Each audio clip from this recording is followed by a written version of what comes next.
오늘 말씀 37절 보겠습니다. 그러나 이 모든 일에 우리를 사랑하신 이로 말미암아 우리가 넉넉히 이기느니라. 이 얘기는 이제 하나님이 우리를 사랑하시기 때문에 그 사랑받은 우리가 어떻게 반응을 보이고 우리에게 어떤 효력이 나타나는가, 이제 이런 얘기가 되겠는데요. 그러나라고 하는 말은 앞에서 일어났던 일들이죠. 그래서 35절에 보면 이렇게 되어 있습니다. 누가 우리를 그리스도의 사랑에서 끊으리요? 환난이나 곤고나 박해나 기근이나 적신이나 위험이나 칼이나, 그러니까 이런 일을 우리가 겪죠. 그런데 나 자신이 나를 보호 못하고 또 우리 가족이나 우리 이웃이나 국가가 우리를 다 완전하게 사랑으로 지켜내지 못한다. 그런데 이제 그리스도의 사랑, 하나님의 사랑, 예수님의 사랑, 그 사랑으로 인해서 우리가 이런 처지와 환경에 있더라도 능히 하나님의 품 안에 우리를 사랑으로 보존하신다 그랬습니다. 그러니까 이제 이러한 일을 겪을 때, 그러나 모든 일에 우리를 사랑하시느라 말미암아서 우리가 넉넉히 이긴다라고 하는 것은 이제 우리의 믿음이에요.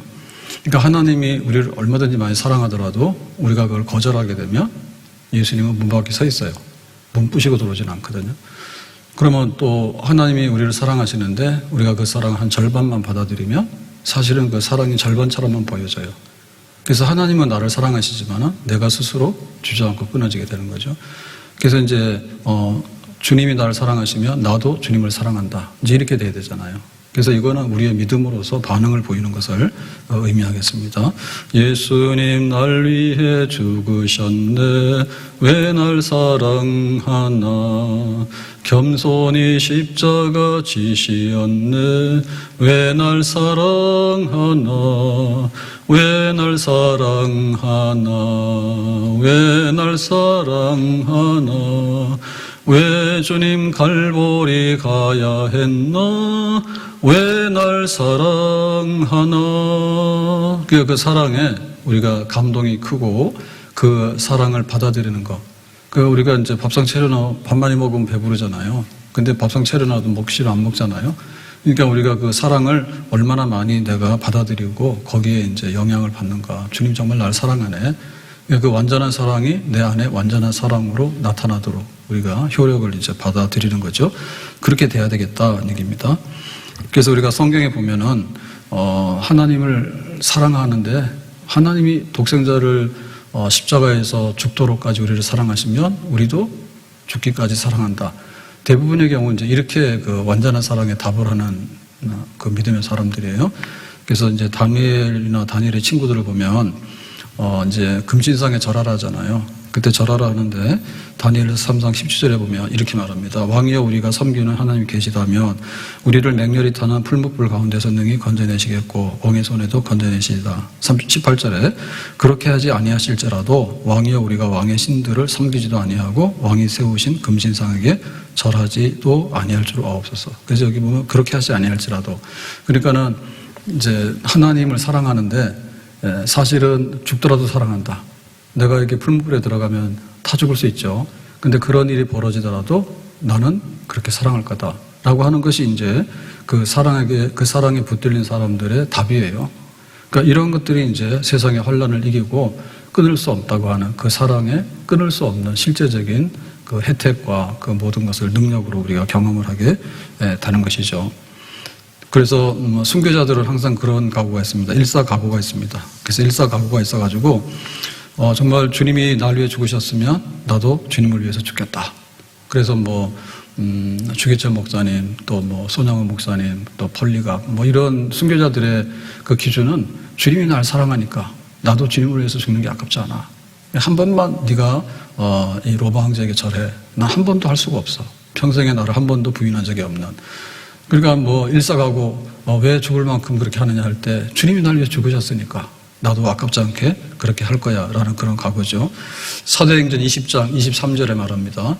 오직 성령이 각성해서 내게 증언하여 결박과 환난이 나를 기다린다 하시나. 바울이 이제 3차 전도를 마치고 예루살렘으로 가는 길에 가는 도시에서 그 예루살렘으로 올라가면은 결박과 환난, 이게 이제 기다린다 하니까 육신적으로 보면 가지 마라. 이제 이러한 그 예언이 자꾸 나오잖아요. 그럴 때 바울이 흔들리지 않아요. 24절에 내가 달려갈 길과 주 예수께 받은 사명 곧 하나님의 은혜의 복음을 증언하는 일을 마치려 하면은 나의 생명조차 조금도 귀한 것으로 여기지 아니하노라. 그래서 복음 전도와 이 전도 사명을 이제 완수하는 거, 이거를 위해서는 내 생명도 아낌없이. 만약에 바울이 아파서 못하지, 돈 없어서 못하지, 나 피곤해서 못하지, 그 다음에 또 내가 죽을지 모르니까 못하지. 만약에 이런 그 이유나 핑계가 많았다면 그때마다 쓸 거예요. 그래서 바울은 이제 네가 로마까지 가라 하니까 이제 1, 2, 3차 선교를 하잖아요. 근데 그때마다 갈 수 있었던 게 뭔가 하면 죽어도 간다. 주님 날 사랑하시면 나도 주님을 사랑할 거다. 주님 날 사명 주셨으면 이거는 굉장히 나를 귀히 여기는 거다. 그러니까 내가 죽도록 충성해야 되겠다. 이방인을 위한 사도로서. 그렇게 하기 때문에 아낌없이 3차 전도를 하게 되고 3차 전도 하게 되면 이제 예루살렘에 와서 사실 상 받아야 되거든요. 상 받는 게 아니라 유대인들은 아주 이를 갈죠. 바울 저거 그냥 유대교를 버리고 예수 이렇게 전도하고 다니는데 밉다. 근데 1차 할 때는 조금 미웠는데 2차 하고 나니까 더 많이 밉고 지금 3차 전도를 하고 오니까 더 많이 미운 거죠. 그러니까 이제 결박당해서 죽을 거다라고 하는 것을 알려줬지만 그래도 바울은 여기서 멈출 수가 없는 거죠. 예루살렘에 가야 되겠고 또 이제 예루살렘을 경유해서 이제 나중에 로마까지 가려고 하는데 자기가 원래 생각에는 그냥 자기 발로 로마를 가려는 거예요. 근데 부득불 이제 그 죄수의 몸으로서 가게 됐죠. 모양은 다르지만 어쨌든 간에 법정에 서게 되고 이렇게 복음을 전하잖아요. 그러니까 거기에 대해서 거침이 없는 거예요. 그러면 그 바울의 그 밀고 나가는 힘이나 바울이 이기는 힘의 원천은 뭐냐면 예수님 사랑이야. 주님께서 날 위해서 나 같은 죄인에게 그러한 사랑을 주시고 그런 은혜를 주셨으니까 나는 거기에 대해서 감당해야 되겠다. 다니엘이 이제 기도하다가 사자굴에 들어갑니다. 그때도 그 선택의 여지가 있어요. 하루에 3번씩 기도했는데 그 다니엘을 모함하는 사람들이 볼 때는 다니엘 흠잡을 데가 없거든요. 그러니까 이제 다니엘을 이제 기도를 금지하는 명령을 내려라. 그러면은 이제 다니엘이 기도할 거라 그러지. 그래가지고 이제 함정에다 빠뜨리는 건데 다니엘이 그러면 내가 잠깐 기도를 쉴까라는 생각을 하게 되겠죠. 근데 그렇게 안 했거든요. 내가 날마다 기도하던 이거를 하지 않는다는 얘기는 하나님을 버리는 거고 그 안 믿는 사람들이 얼마나 우스개해요. 정말 다니엘 별거 없네 이렇게 되잖아요. 그러니까 이제 나는 사자굴에 들어가더라도 기도하러 가야 되겠다. 이제 그런 마음을 갖는 거죠. 그러니까 그 하나님에 대한 사랑, 그 사랑이 이기는 거예요. 이기는 거예요. 그 앞에 무엇이 있다 하더라도 죽기로 각오하면 산다. 살고자 하는 자는 죽을 것이고 죽고자 하는 자는 산다. 이런 믿음 가지고 우리 믿음의 사람들의 얘기들이 참 많을 텐데 그 믿음의 순전함을 지켜나가면서 세상을 이겨나갔던 하늘의 구름같이 많은 증인들 이런 그 우리 믿음의 선조들이 있는데요. 이런 사람들 볼 것 같으면은 한결같이 예수님의 그 사랑이 생애 마지막까지 넘쳐났어요. 믿을 때는 심히 창대했다가 나중 가서는 슬그머니 빠져나가고 그런 게 아니라 정말 처음 믿을 때보다도 마지막에 그 사랑이 더 컸어. 마지막 사랑이 더 컸어. 그러니까 주님을 위해서 내가 뭐 할까라고 할 때 그 바울처럼 전자와 같이 내가 모든 것을 제단에다가 쏟아붓는다고 이런 마음으로 그래서 그 믿음의 그 마지막 발자취를 크게 남겼죠. 강영구 박사는 시각장애인인데 자기의 그 인생의 목적은 그거였어요. 자기 아내를 이제 석은옥이라 했잖아요. 그래서 지금 장애인으로 자기가 살면서 고난의 세월이죠. 얼마나 불편합니까? 남들 고등학교 갈 때 자기는 대학 갈 때 자기는 이제 점자 배우러 갔으니까요. 그랬는데 고난과 그런 힘든 시련의 광야 생활이 있었는데 이제 광야 생활을 끝내게 되면 내가 이제 은혜 시대가 온다. 그래서 이제 뭐 공부도 하게 되고 박사학위도 받게 되고 그 다음에 이제 뭐 또 뭐 인권 차관보도 하게 되고 뭐 나름대로 또 결혼도 해가지고 이제 자녀도 양육하게 되고 그리고 미국의 이민 2세 중에는 가장 성공한 집이 되잖아요. 그러니까 나름대로 이제는 행복하게 또 세상 사람들이 부러워하는 자리에 이르게 되는 거죠. 근데 그 마지막에 인생의 목적은 뭐였냐면 옥의 시대, 옥 빛나는 그 영광의 시대인데 이 영광이라는 게 자기 영광이 아니고 이제 내가 받은 걸 가지고 얼마나 이제 내놓는가, 내가 받은 거. 그러니까 이제 빛은 내 가슴에 예수님께서 나에게 주신 은혜가 있어서 내가 장애인이었지만 장애를 극복하고 살았다. 그 다음에 이제 우리 가정을 일으켰으니까 또 간증을 하게 되고 그 다음에 이제 예수님의 이름을 널리 전해서 눈 떴지만은 보지 못하는 사람에게 눈 뜨게 해주는 그런 복음 전도자로서 삶을 살게 되는 거. 그게 이제 마지막 목적이었거든요. 그러니까는 이제 볼 것 같으면은 그 받은 사랑이 얼마나 큰가는 마지막을 보면 알아요. 네, 마지막을 보면, 마지막에 그 열매를 보면 그냥 자기 거 붙들고 있으면 그냥 땅에 떨어지는 거예요. 하늘에 미랄이 땅에 떨어져서 죽으면 백별 열매를 맺는데 그냥 자기 거 가지고 있다 땅에 떨어지면 그냥 썩어서 없어지는 거예요. 죽은 열매예요, 죽은 열매. 그러니까 마지막에 내가 주님을 얼마나 사랑하는가. 주님이 날 사랑했기 때문에, 그 주님 날 사랑하기 때문에 내가 얼마나 이제는 이렇게 모든 것을 이겨나갔는가 라고 하는 것은 주는 거죠. 널리 주는 거죠. 그래서 많은 이제 열매를 맺게 되는 겁니다. 보면은 받은 거에 대해서 하나도 빚지고 가는 게 없잖아요. 네, 빚지고 가는 게 없거든요. 장학금 가지고 자기 유학 갔을 때 그 로타리에 신세를 졌다고. 그러니까 나중에 이제 뭐 취장함으로 시한부 인생 선언을 받았을 때 빨리 정리를 합니다. 그래서 이제 돈 많은 것 같지 않더라고. 그때 계산해 보니까 한 2, 3억 정도 되나? 그런 정도인데 자기가 정리해가지고 이제 장학금 받았으니까 로타리에다 기부를 해요. 자기가 어려울 때 유학할 때 돈 도와줬잖아. 그러니까 자기가 빚지고 갈 수는 없잖아요. 그러니까는 예수님의 사랑이 있으면 그 사랑으로 이기는 것은 빚 갚는 거예요. 빚 갚는 거예요. 그리고 자기가 많은 사랑을 받았죠. 시각장애인인데 자기가 잘나면 얼마나 잘나요? 그러니까는 이런저런 사람들의 도움을 받게 되고, 그 다음에 이제 뭐 부시 대통령 그쪽에 뭐 연결되는 것도 다 어떻게 한 달이 걸쳐서 이렇게 하다 보니까 하나님의 은혜가 있었잖아요. 그러니까 이제 자기 죽은 다음에 이제 부고장을 날려가지고 나 죽으면은 와라 장례식에, 그런 거는 안 하지. 그런 건 안 하고 살아있는 동안에 자기가 이제 감사 메일을 보내지. 죽었다고 소식하는 거는 안 해도 돼. 바쁜데 왜 자꾸 불러? 바쁜데 왜 불러요? 불러서 뭐 하게? 꿀밤 주려고 그래? 뭐 하려고 그래? 인사를 하려고 그래? 그러니까는 자기 죽기 전에 메일 보내가지고, 지금은 더 쉽지, 그지?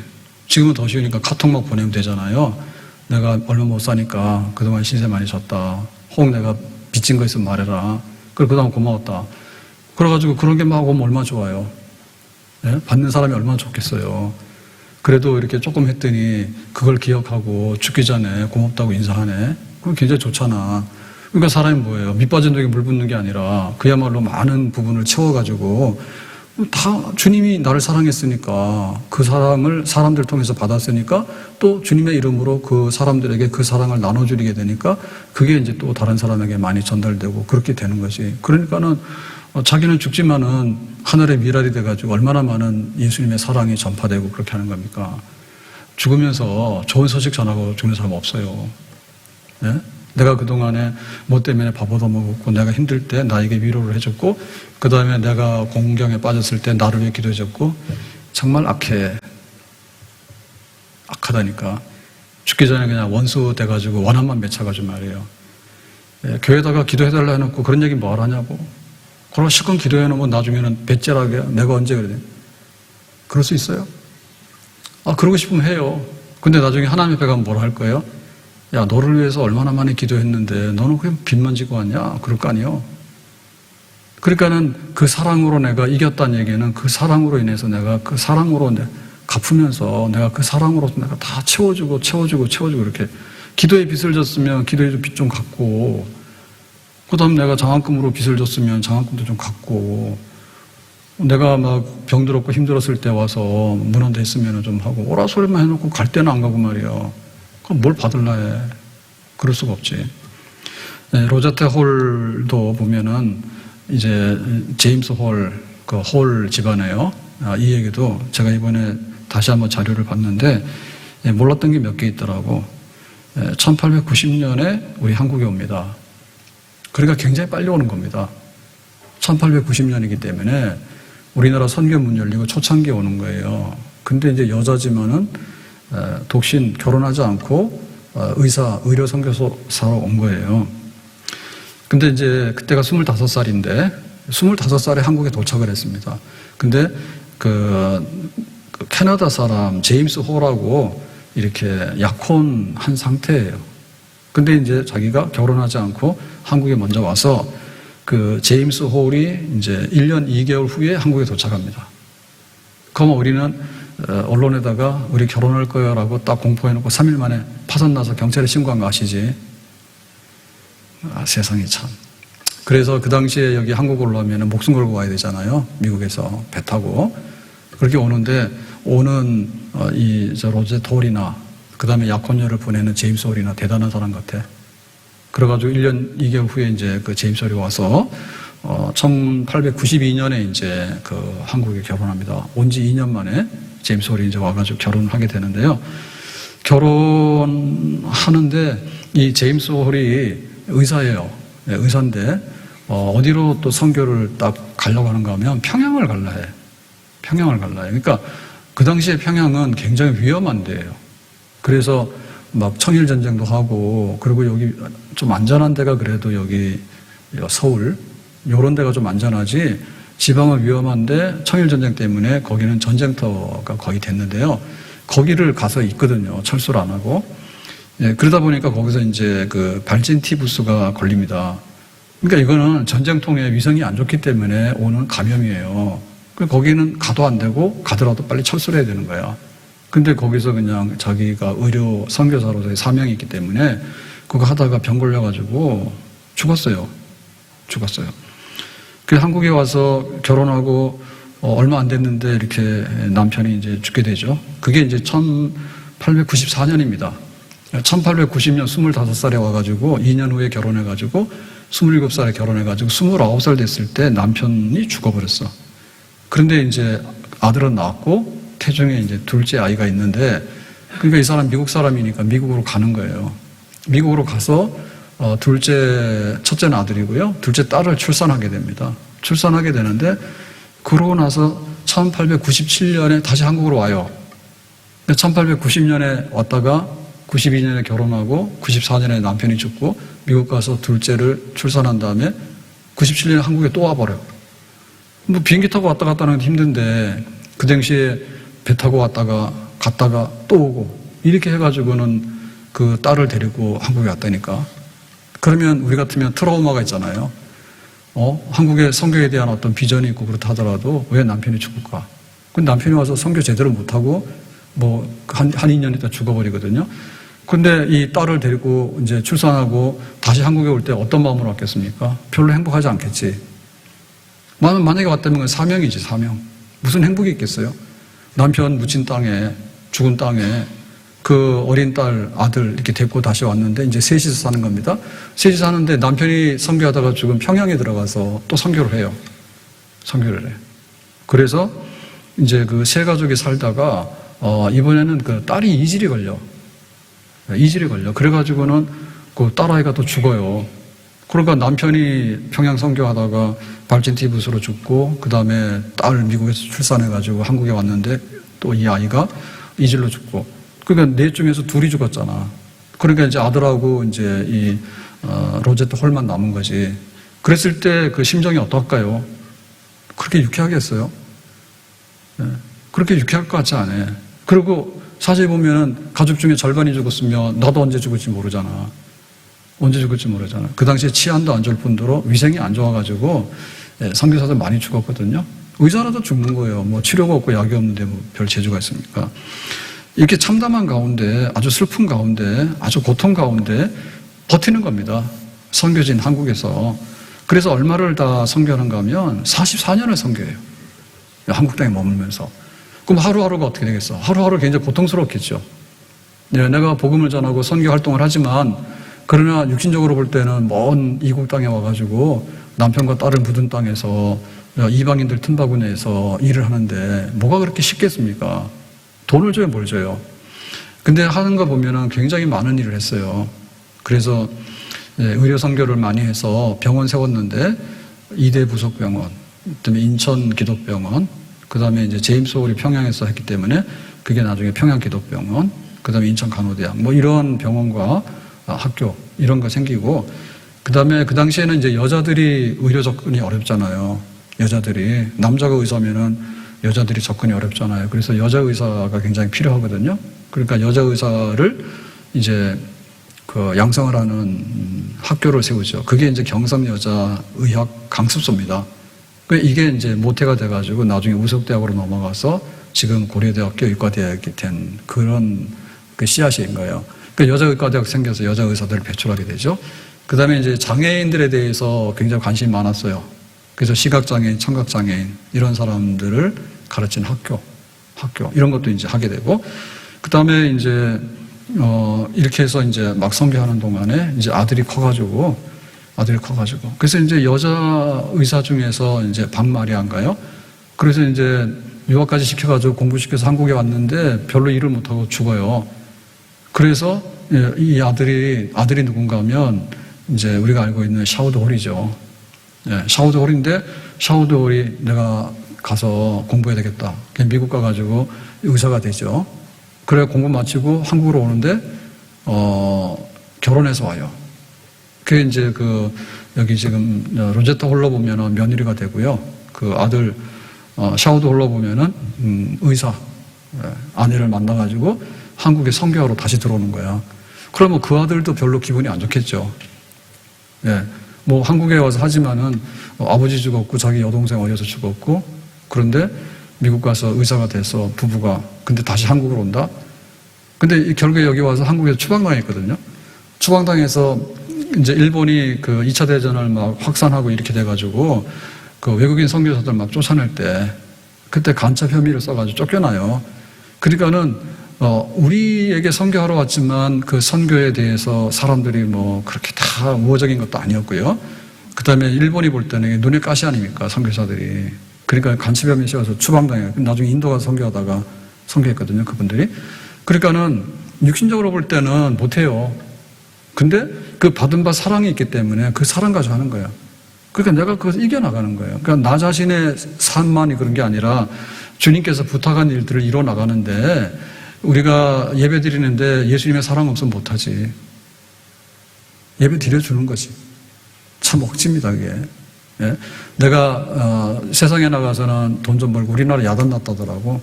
굉장히 경제적으로 어려운데 이게 출산 적으니까 무너진 게 굉장히 많아요. 학교가 무너지죠. 그 다음에 뭐 학원들 다 무너지죠. 그러면 이게 경제가 많이 휘청거린단 말이에요. 출산율이 떨어진다는 얘기는 굉장히 어렵습니다. 그러다 보니까 외국인 노동자들 와야 되는데 외국인 노동자 못 채우니까 다. 그러니까 우리가 노동력이 모자라는 거예요. 그냥 배짱인 거예요. 그러면 뭐 식당이나 뭐나 어디나 일할 만한 데 찾으면 사람들이 없어요. 자기들은 돈 벌 데가 없다는데 막상 이게 일꾼을 고용하는 쪽에서 보면 사람이 없는 거예요. 그러니까는 우리 사회가 안고 있는 그런 문제들이, 그 당시에 일본 사람들이 볼 때는 선교사들 가시고, 그 다음에 여기 샤오더울 같은 경우에도 의학을 공부했는데 그 당시에 제일 난치병이 뭔가 하면 결핵입니다. 지금 말하면 우리가 무슨 이렇게 뭐 코로나 뭐 아니면은 뭐 이렇게 지금 치매 아니면 지금 뭐 암 뭐 이렇게 난치병들이 있다잖아요. 그러니까 그 당시에 제일 연병은요 결핵인데 이 전염성이 굉장히 강한 거예요. 그래서 그 결핵에 대한 의학이 굉장히 중요한 건데 그걸 공부해가지고 우리 한국 땅에 온 거야. 와가지고는 병원을 세우려니까 다 못 오게 하잖아요. 왜? 이 문둥병이라 해가지고 그 못 오게 하잖아요, 그죠? 한센병 못 오게 하잖아요. 그러니까 여수까지 쫓겨나갔잖아요. 여수가 얼마나 오진데요. 거기까지 쫓겨갔잖아요. 그러면 결핵병원이 어디에 세웠냐? 결핵 환자들 엄청 많다고. 근데 이거를 치료하려는데 다 못 오게 하니까 그래서 들어간 게 해주입니다. 해주에 어떻게 들어가서 구세주 병원이라고, 그게 이제 결핵병원이에요. 결핵병원. 결핵을 전문으로 치료하고 요양하는 병원인 거예요. 그러니까 이게 들어가기도 어렵지만은 이 병원을 운영하는데 돈이 없잖아요. 그래서 돈도 벌어야 되고 후원도 받아야 되고, 그 다음에 이제 결핵이라는 병이 어떤 특성이 있고 어떻게 이게 감염이 되고 어떻게 해야 되느냐라고 하는 것에 대해서 지금도 우리 결핵이면 굉장히 치명률이 높아요. 사망률이. 결핵. 그리고 이게 막 내성이 적고 그러면은 결핵이 잘 걸립니다. 지금도 잘 걸려요. 뜻밖의 결핵 환자들이 있어요. 치료해서 잘 치료하면 되는데 치료 못하면은 그게 기회 놓치면 죽거든요. 그러니까 돈도 들고 그다음에 홍보가 돼야 되는데 홍보가 돼야 되는데, 그래서 이 크리스마스 씨를 만든 겁니다. 그래서 그거 사서 후원도 하게 되고, 그 다음에 이제 결핵에 대해서 오해도 풀고 결핵을 치료해야 되니까, 그게 감염병인데 놔두면 다 죽잖아요. 그렇게 한 거예요. 그러니까는 엄청난 그런 어떤 하늘에 미랄되고 이런 거를 하는데, 이 그 집안이, 로제타 홀 집안이 그 아들까지 해가지고 정말 뭐 때문에 했을까라고 할 때, 사실은 명예가 있습니까? 아니면 돈이 있습니까? 그럼 편하기를 합니까? 근데 그걸 하는 거예요. 주님에 대한 사랑인 거예요. 주님께서 나를 사랑해 주셨으니까, 주님이 이 땅에 있는 백성들을 사랑하기 때문에 내가 이 모든 일을 해야 되겠다. 그렇게 이제 선하고 아름다운 발자취를 남기게 된 것이죠. 우리가 막 헤매고 다니는데 사실은 사랑이라고 하는 그 보금자리에 들어가기를 원하거든요. 근데 이게 없어요. 이게 온전치가 못해요. 그러니까 엄청나게 많은 거를 투자해가지고 사랑을 찾으러 다니는데 사실은 사랑을 잘 얻지를 못해. 근데 근본적인 건 하나님으로부터 오는 사랑을 받아야지 내가 사랑을 하게 되고, 그 다음에 우리 가족들을 사랑하게 되고, 이웃을 사랑하게 되고, 하나님이 사랑해야지 그 다음 모든 게 표현이 되어지잖아. 위로부터 오는 사랑이 있어야 되잖아요. 근데 이 사랑을 받을 때 얼만큼 받는가에 따라서 내가 그 사랑으로 이기고 라고 하는 것이 결정이 되는 거예요. 만약에 주님께 대한 사랑을 받았는데 베드로처럼 나 몰라요 라고 도망가 버리면 배교자가 되는 거고, 베드로가 이제 예수님 만나서 내가 정말 사랑해요. 그러면 십자가에 거꾸로 달려라. 알겠어요. 지금 여기 다니엘의 친구들이 풀무불에 들어가게 되는 거예요. 그래도 우리는 들어가요. 하나님이 건져낼 거예요. 만약에 건져내지 않더라도 우리는 우상한테는 절 안 해요. 우리는 하나님을 사랑하는 사람들이에요. 이렇게. 그러니까 그 사랑이 강하면 강할수록 그 사랑을 가지고 이기고 나가고 해치고 나가는데, 그 다음에는 이제 나를 온전하게 하고, 그 다음에 가족을 온전하게 하고, 그 다음에 교회를 온전하게 하고, 그렇게 나가는 겁니다. 그래서 주님에 대한 사랑을 많이 받아서 교회를 사랑하고 하나님 많이 사랑해야 돼. 그것이 근본적으로 우리가 가야 될 길이에요. 그래야지 우리가 그 사랑을 받을 뿐만 아니라 그 사랑의 열매를 볼 수가 있는 거예요. 잠시 머물 이 세상은 헛된 것들 뿐이니 주를 사랑하는 마음 금보다도 귀하다. 주님께서 날 위해 죽으셨다면 내가 그 사랑 받아서 어떻게 할 것인가. 이게 크면 교회 섬기지. 근데 나 살겠다 하면 교회 섬기지 못하지. 결국에 나 살겠다 하면 사실은 나도 죽더라고. 나 살겠다 하면 가족들 다 죽이는 거예요. 내가 주님께 받은 거 있기 때문에 그 사랑 가지고 내가 어떻게 이겨나가는 거, 어떻게 내가 베풀 것인가에 대해서 사랑을 한없이 받아라. 그래야지 내가 나를 채우고, 그 다음에 우리 가정을 채우고, 그 다음에 교회를 넘치게 채울 수 있는 그런 복되고 복된 하나님의 사람으로서 우리가 온전하게 살아갈 수 있는 줄로 믿습니다. 자, 그래서 38절에 보니까 내가 확신하오니 사망이나 생명이나 천사들이나 권세자들이나 현재일이나 장래일이나 능력이나, 39절에 높음이나 깊음이나 다른 어떤 피조물이라도 우리 주 그리스도 예수 안에 있는 하나님의 사랑에서 끊을 수 없으리라. 그래서 하나님의 사랑에서 정말 끊을 수 없는 이런 것들을 다시 한번 여기 말하잖아요. 그래서 앞에 35절에 말한 거는 환난, 곤고, 기근, 작신, 위험, 칼, 이제 우리가 경험하는 이런 것들을 말하는 거고, 이번에는 좀 더 이제 이렇게 범위를 넓혀가지고 좀 더 우주적으로, 좀 더 영적인 세계까지를 비추어서, 그러면 그 하나님의 사랑이 도달하지 못하거나 또 미치지 못하는 그런 허약한 부분이 있는가라고 할 때 그게 없다는 걸 여기서 다시 확인하는 겁니다. 그래서 내가 확신하노니 그리스도 예수 안에 있는 하나님의 사랑에서 하나님 우리는 무조건 사랑하는 거야. 그런데 거기서 벗어날 수 없어. 내가 확신해라고 할 때, 첫 번째 다시 말할 때 사망이나 생명입니다. 사나 죽으나 내가 살아도 하나님 나를 사랑하고 내가 죽어도 하나님 나를 사랑하는 거예요.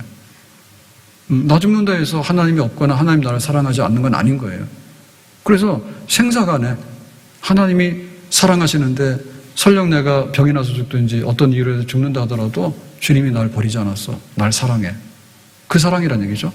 두 번째는 천사들이나 권세들이나 라고 했는데 이거는 영적인 피조물들입니다. 그러니까 천사들도 그룹들이 많아요. 뭐 가브리엘 그러면 좋은 소식을 전하는 천사고, 뭐 미가엘 그러면 전쟁하는 천사고, 해서 보면은 이사야가 이렇게 성전 가서 봤을 때 거룩하다 찬양하는 천사들 있잖아요. 스랍들. 그리고 여러 가지가 있는데 그런 것들이 하나님의 사랑을 이렇게 훼손시킬 만한 어떤 그런 존재가 있는가? 그러니까 눈에 보이는 사람만 아니라 눈에 보이는 피조 세계의 그 어떤 것이라도 천사들의 종류라 하더라도 그 중에 혹시 끼어들어서 하나님과 우리 사이를 회복하거나 이렇게 망가뜨릴 수 있는 그런 피조물이 있는가? 없다. 없다. 의심의 여지가 없다. 뭐 귀신이 와서 어떻고, 뭐 도깨비가 와서 어떻고, 뭐 천사가 와서 어떻고, 뭐 다 하더라도 하나님이 우리를 사랑한다고 하는 거기에는 개입할 수가 없고 거기에 부정적인 영향력을 행사할 리는 없다. 아멘? 그러니까 뭐 꿈자리가 시끄럽고 뭐 오늘 기분이 어떻고 하는 얘기는 할 필요가 없는 거야. 왜냐하면 하나님이 우리를 사랑하는데 보이는 사람들이 어떻게 하려고 그러도 하나님이 다 막아주실 뿐만 아니라 보이지 않는 어떤 피조세계에 뭔가가 돌아다니는 것이 있다 하더라도, 예? 뭐가 있다 하더라도 그놈들이 하나님의 사랑에서 우리를 해코지 하는 그런 작용은 할 수 없다. 자, 그 다음에 현재일이나 장래일이나 그랬죠. 현재일이나 장래일이라고 하는 것은 뭐냐면 시간에서 일어나는 사건들입니다.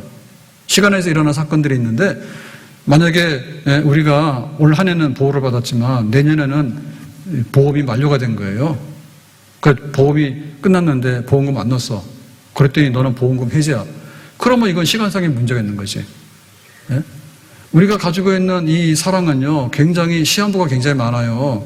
그래서 시간이 지나버리면요, 유효기간에 지나가 버리거나 혹은 변질되어 있는 거예요. 내가 옛날에 그랬지만 지금은 못해. 어떻게 하는데? 그러는 거예요.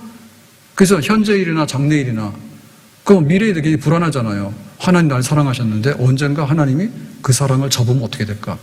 우리는 배우자를 보면서 그런 염려를 할 수 있는 거지. 그런 염려할 수 있는 거죠. 왜냐하면 사람 속을 어떻게 알아? 그 다음에 저 친구가 나중에 마음 변할지 어떻게 알아? 어제도 좋았고 오늘도 좋았다니까? 근데 내일까지 좋으냐라고 하면 그건 믿을 수가 없는 거예요. 그러니까 현재일이나 장래일이라고 할 때 뭐 10년 후에나 100년 후에나 뭐 영원토록 하나님께서 나를 사랑하시는데 시간상의 어떤 문제가 와가지고 이게 낡았기 때문에 혹은 이거는 뭐 구식이기 때문에 지금은 또 세상이 바뀌었기 때문에 이런 건 안 되라고 거부하거나 훼손되는 그런 일은 없을 것이다. 그 다음에 이제 능력이나라고 했는데 이 능력도 앞에서 말한 천사들이나 권세자 중에 하나입니다. 천사 중에 하나가 능력인데 굉장히 힘이 있는 어떤 거를 행사할 수 있는 그런 피조물이 있는데 이것도 하나님이 시키는 일은 하지만 독자적으로 하나님이 우리를 사랑하는 일을 망가뜨리거나 파괴적으로 행사하는 것은 자기 마음대로는 못해요. 못해요. 그래서 우리가 거기에 대해서 염려 없는 거예요. 뭔가 강력한 어떤 영적인 존재가 있어서 그놈이 우리에게 뭔가를 해를 가해서 하나님이 우리에게 사랑하시는 것이 망가지도록 하는 뭔가를 작용할 수 있겠는가? 그것도 없다. 자, 39절 가서 높음이나 깊음이나 라고 했죠. 요거는 뭐냐면 공간의 문제입니다. 공간, 장소의 문제입니다. 근데 우리가 볼 때 양지 바른 집이 좋긴 하죠. 그러면 북향은 어떻게 될 건데? 뭐 해가 안 들어오니까 사실은 북향집은 잘 안 지어요. 근데 설령 북향집을 지었다 해가지고 그러면 하나님이 남향만 사랑하시고 북향은 사랑하지 않는가? 그런 건 아니지. 그러면 산동네만 사랑하고 바다동네는 사랑 안 하는 거예요. 그런 건 아닌 거예요. 그러니까 이거는 어떤 그 높음이나 깊음이라고 하는 것은 공간의 문제인데 그게 지금 뭐 열대지방을 살든 혹은 뭐 추운 지방을 살든 혹은 뭐 아프리카에 살든 아니면 뭐 바다에서 섬에서 살든 육지에 살든 간에 뭐 어떤 건 뭐 땅 파고 동굴 속에 들어가 사는 사람들도 있잖아요. 어떤 종류의 처소에서 산다 할지라도 하나님께서 우리를 사랑하시는데 무슨 뭐 해방거리가 와가지고 하나님의 사랑이 미치지 못해서 왜 그 동네는 그러냐 이런 일은 없다. 이런 일은 없다. 하나님은 오히려 사람들이 버린 땅에서 더 많은 사랑을 하시죠. 네, 사람들이 좋아서 모이는 그것만 아니라 한적한 곳에 외딴 곳에 정말 이렇게 척박한 곳에 그런 곳에도 하나님은 거기에 불문하고 하나님의 사랑을 계속해서 비춰주시는 거죠. 자, 그래서 이제 다른 어떤 부조물이라도라는 얘기 뭔가 하면 등등 기타 등등 만약에 여기서 언급 못하는 거 있죠. 언급 못하는 거. 그래서 환난과 공고, 기근, 칼, 위험 그랬는데 우리가 경험하는 것 말고도 천사들의 종류나 현재일이나 미래, 장래일이나 시간상의 문제나 혹은 높음이나 깊음이나 어떤 공간의 문제나 뭐 죽으나 사나 뭐 이런 생사간의 문제나 온갖 게 다 있다 할지라도 그 다음에 다른 어떤 피조물 혹이라도 여기서 언급 안 하는 어떤 것이 있어가지고 그것이 하나님 우리를 사랑하는데 회방할 수 있느냐면 회방 못한다. 그러니까는 몽땅 다 싸잡아서 100% 완벽하게 완전한 사랑으로 주님이 우리를 사랑하신다. 그러니까 우리가 이기고 나갈 것이다 라고 할 때 우리의 이김이라는 것은 조건이 있어요, 없어요? 없는 거지. 네. 어제는 내가 잘했는데 오늘은 못한다. 그게 없지. 내가 이렇게 평지에서는 잘했는데 오르막길 가서는 못한다. 그런 게 없지. 내가 잘 나갈 때는 내가 막 하나님의 은혜라 사랑이라 좋아라 했는데 내가 만약에 이렇게 미끄러져가지고 구덩이 빠졌을 때 그럼 나는 못하느냐? 그건 아니지. 그러니까 능력 주시는 자 안에서 하나님 나를 사랑하기 때문에 내가 모든 것을 이겨나간다는 얘기는 하나님과 나와의 문제인데 하나님의 사랑이 나에게 미친다면 나도 그거를 뚫고 일어나서 언제라도 그래서 순교자의 자리에 이르더라도 혹은 뭐 심각한 질병에 이르더라도 혹은 뭐 어떤 뭐 귀신들이 나타나서 뭔가를 위협하고 뭐 욥 같은 경우는 뒤집어 놨잖아요. 사탄이 총동원해가지고는 욥을 뒤집어 놔가지고는 막 가정도 박살내고 막 욥도 그냥 다 병들게 하고 그다음 재산도 다 뺏어가고 뭐 자식도 막 죽게 하고 온갖 짓 다 했잖아요. 욥 막 병 나가지고 죽게 하고 목숨만 살려뒀잖아요. 목숨만. 그런 일을 하더라도 어때요? 욥이 다 견뎌냈죠. 정말 내가 주님을 경외합니다. 아브라함이 아들 이삭을 바치라니까 알겠어요. 그냥 바쳐버리잖아요. 그러니까 하나님이 나를 완전하게 사랑하신다면 나도 그 사랑 안에서 완전하게 하나님을 섬기면서 하나님이 나에게 주시는 사명들을 이루어나가는 그런 삶을 내가 살게 될 것입니다. 그런 고백이에요. 바울이 지금 이렇게 노래하고 찬송하는 거예요. 예수 사랑하심은 거룩하신 말일세 우리들은 약하나 예수 권세 많도다. 날 사랑하심 날 사랑하심 날 사랑하심 성경에 써있네. 우리가 이 사랑을 채워야 됩니다. 하나님의 사랑, 예수님의 사랑을 채워야지 내가 살아. 이거 채우지 못하고 다른 데 가서 자꾸 채우려고 하면은 채워지지도 않을 뿐더러 불량하게 들어와가지고요. 나중에는 후유증도 굉장히 많이 일어나게 돼요. 나 자신을 사랑하는 거. 그런데 나 자신을 내가 어떻게 사랑합니까? 예수님이 나를 사랑한대 라고 자꾸만 물을 주니까 예수님의 사랑이 내 안에 들어오는 거지. 그 다음에 우리 가정에 부부가 저도 사랑하고 자녀들을 사랑하고 자녀가 부모를 사랑하는데 이게 안 돼요. 네, 인간에게는 어쩔 수 없는 사랑 아닌 것들이 들어와 있어가지고요. 그것도 안 되기 때문에 예수님의 사랑으로 그래서 함께 예배드리고 함께 기도하고 주님의 사랑을 함께 이렇게 가정에서 나누는 것만이 가정이 온전하고 사랑하는 거지. 그 성경에 뭐 항상 그러잖아요. 여호와를 경외함으로 길을 걸어가는 자마다 그 다음에 식탁에 양식이 있고 그 다음에 아내가 포도나무 같고 자녀들이 어린 감람나무 같고 복이 있으리라 이렇게 말하잖아요. 오늘 초청주일이라 예배를 이렇게 드리면서 이렇게 보니까 우리 가족들이나 자녀들 좀 같이 예배됐으면 좋겠다 했더니 뭐 몇 가정 왔더라고. 근데 그게 이제 아무것도 아닌 것 같지만 사실은 제일 중요한 겁니다. 부모 자녀 간에도 나중에는 연결점이 없어요. 뭐 날이 갈수록 멀어지는 건데 벌써 사춘기만 들어오면은 어디 같이 안 가려고 그러고 갔다 오세요. 내가 게임하고 컴퓨터하고 노는데 얼마나 좋아요. 뭐하러 같이 다녀요. 뭐 돈 주세요. 돈만 들어오면 되지. 통장에 돈만 들어오면 되지. 뭐 엄마가 간섭하면 싫다고 해야. 그러니까 이 가정이 부부간에도 그렇고 자녀들 간에도 그렇고 이게 함께 예배드리고 하나님 사랑 안에 있는 것만이 가정이 그래도 좀 이렇게 서 있을 수 있는 하나의 근거가 되는 거예요. 그게 굉장히 귀한 거예요. 자녀들 보니까 몰랐는데 나중에 로베 가서 이렇게 보니까 몇 가정 인사하고 가더라고. 와서 인사 좀 하세요. 배정난 집사님도 큰아들 오래간만에 왔고 그 다음에 뭐 편명자 권사님네는 부부가 앉아 있어가지고요. 나중에 나가니까 저 자녀들이 둘이 왔더라고. 아들 따라왔더라고. 그래서 굉장히 반갑더라고. 저한테 인사까지 하고 왔어요. 그게 나는 기도할 거예요. 본 놈 기도하지 안 보는 놈 내가 어떻게 기도가 나올 수가 있는가. 놈이라서 미안합니다. 남의 아들을. 그 아들, 딸 생각나면 기도하는 거 그런 거 아니겠어요? 점심 먹고 산책 나가는데 키 큰 사람이 또 서 있더라고. 그러니까 여기는 김명욱 권사님이 키 큰데 아들은 키가 더 커. 그래서 좀 올려다보기 힘들긴 한데 큰아들이 또 나와서 얼굴이 너무 좋더라고. 사업이 잘 되는지. 사업 잘 되면 교회에다 11조 좀 많이 해라. 그럼 나 기도 많이 하지. 왜냐하면 보이는 대로 하는 거지. 어떻게 그렇게 되겠어요. 그러니까 우리 가정이 살려고 그러면은 힘을 다 쓰는데요. 힘쓸 때 힘써야 됩니다.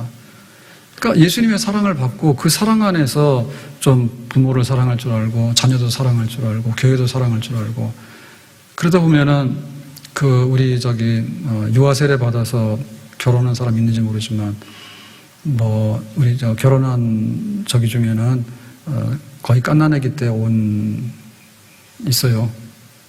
예, 권복음, 이예운, 이렇게 다 갓난아기 비슷하게 하고 막 돌아다닐 때 왔는데, 이제 결혼해가지고 시집장가 나가고 했거든. 그러니까는, 내가 기도를 많이 했겠지. 그래서 좀 알아달라고 얘기해요. 그만큼 인생을 사는데, 나도 조금은 보탬이 됐을 것 같은데. 근데 보면 모르거든요, 보면 다. 네가 나랑 무슨 상관이냐. 그러니까 그게, 하나님은 한없이 사랑하지만, 우리가 그 사랑으로 내가 하나님을 사랑하는 것이 진짜 이기는 거라니까. 근데 왜 그러나 몰라. 이익 받는 게 하나도 없다니까. 부모를 사랑하지 않아서 자기가 얻어갈 게 뭐가 있어요? 참 멍청하게 그지 없다니까요. 한심하네. 교회를 사랑하지 않고 얻어갈 수 있는 게 뭐가 있어요? 교회에서 뭐 하면은, 우리 교회에 이런 자녀가 있으니까 이렇게 해서 훌륭하고, 이렇게 해서 참 어려우니까 우리가 기도하고. 얼마나 좋아요. 다, 육신의 부모가 못 해주는 것도 영적인 권사님들이 다 하고 막 그렇게 하잖아요. 그러니까 어디 가서 좀 안지나서나 좀 이렇게 사랑받을 일을 하고 그랬으면 좋겠는데, 그게 안 되는 거예요. 안 되는 거예요. 점점점 하나님의 사랑은 변함없지만 우리가 주님을 사랑하고 내가 이 모든 것을 이겨나갑니다라고 하는 것이 많이 부족해. 많이 부족해. 자, 요한복음, 요한 1서 2장 16절에 보니까, 세상에 있는 모든 것이 육신의 정욕과 안목의 정욕과 이생의 자랑이니 다 아버지께로부터 온 것이 아니요 세상으로부터 온 것이라. 그래서 우리가 하나님을 사랑하지 않으면 엉뚱한 게 들어와 버립니다. 육신의 정욕이나 안목의 정욕이나 이생의 자랑이 들어오는데 이거를 사랑해요. 그러니까 잘못된 사랑을 많이 키우면 나중에 파산하는 거 아시죠? 잘못된 사랑을 많이 키우면 파산하는 거예요. 나를 사랑해야 되는데 예수님의 사랑을 받아서 내 사랑이 나와야 되는데 예수님 사랑은 나는 게 이기적인 거예요. 자기만 사랑하고 자기 사랑하고 그거는 병이에요. 이러면 나중에 자기가 불행해져요. 그래서 집 나간 둘째 아들이 이제 허랑방탕하다가 아버지 집에 돌아오잖아요. 그러니까 우리가 하나님의 사랑을 많이 받아서 그 사랑 안에서 나도 주님을 사랑하고 아버지가 이렇게 나를 받아주네. 너무 고맙네. 그러니까 이제 다시는 집 나가지 않고 내가 온전하게 살아야 되겠네. 그런 이제 마음의 결심을 하고 살아가는 거. 이 세상을 이기는 것은 뭐냐. 내가 확신하노니 그리스도 예수 안에 있는 하나님의 사랑에서 끊을 수 없다. 그러나 이 모든 일에 우리를 사랑하신 이로 말미암아서 우리가 넉넉히 이기느니라. 진짜 내 인생을 이겨나가고 내 사명의 짐을 이겨나갈 수 있는 것은 주님의 사랑을 내가 담아가지고 그 사랑 안에서 힘을 쓸 때만이 그 모든 것이 나올 수가 있는 겁니다. 세상에 있는 것들은 우리에게 약간의 도움을 주지만은 그것이 우리를 결정적으로 이렇게 세울 수 있는 힘에는 부족해요. 끊어져요. 나 자신에게 실망하거나 사람에게 실망하거나 세상에 실망하게 되면 그 부분은 채울 수가 없는 거예요. 하나님의 사랑만이 우리를 온전하게 채워서 이 모든 것을 이겨나갈 수 있는 겁니다. 오늘 이렇게 초청 예배를 드리게 됐는데 우리가 다시 한번 처음 사랑 우리 속에 채우고 또 우리 자녀들에게 혹은 우리 가족에게 우리 이웃에게 당신에게 정말 선물을 주고 싶습니다. 하나님께서 우리에게 주신 최고의 선물이 뭐냐면 세상을 이처럼 사랑하사 뭘 줬어요? 돈을 뿌리고 뭐 이런 게 아니라 돈을 뿌리고 이런 게 아니라 하나님이 독생자를 주심으로 하나님의 사랑을 우리에게 주셨으니까. 근데 그 사랑을 받게 되면 그 사랑 안에서 모든 것을 이겨나갈 수 있는 온전한 삶이 그 안에서 펼쳐지게 된다. 이렇게 약속했거든요. 이 하나님의 사랑의 선물 우리가 간직하고 또 전도하고 전하고 또 교회가 이걸 품고 그래서 세상 사람들이 원하는 육신의 정욕, 안목의 이생의 자랑 이런 건 못 주지만 하나님의 사랑이 당신에게 있기를 바란다는 것은 너무나 귀한 선물이고 어디 가더라도 변함없는 오래 가도록 우리의 삶에 행복이 되고 또 생명의 원천이 되는 그런 복음이 되겠죠. 이 복음 귀히 여기고 전도하고 힘쓰는데 또 우리가 다시 한번 마음을 같이 할 수 있기를 예수님의 이름으로 축복합니다. 기도합니다. 오늘 주신 말씀과 같이 예수님의 사랑 가득 담아서 세상의 모든 것을 이기면서 또 하나님께 영광을 돌리면서 내 잔을 채우면서 정말 복되고 복되게 그 사랑 받아서 그 사랑으로 섬기며 살아갈 수 있는 저희들이 되기를 원합니다. 계속되는 초청 예배 가운데 은혜 베풀어 주시고 또 하나님의 자녀들이 하나하나 돌아오게 되는 회복의 역사가 있기를 간절히 원합니다. 주 예수님의 이름으로 기도하옵나이다. 아멘.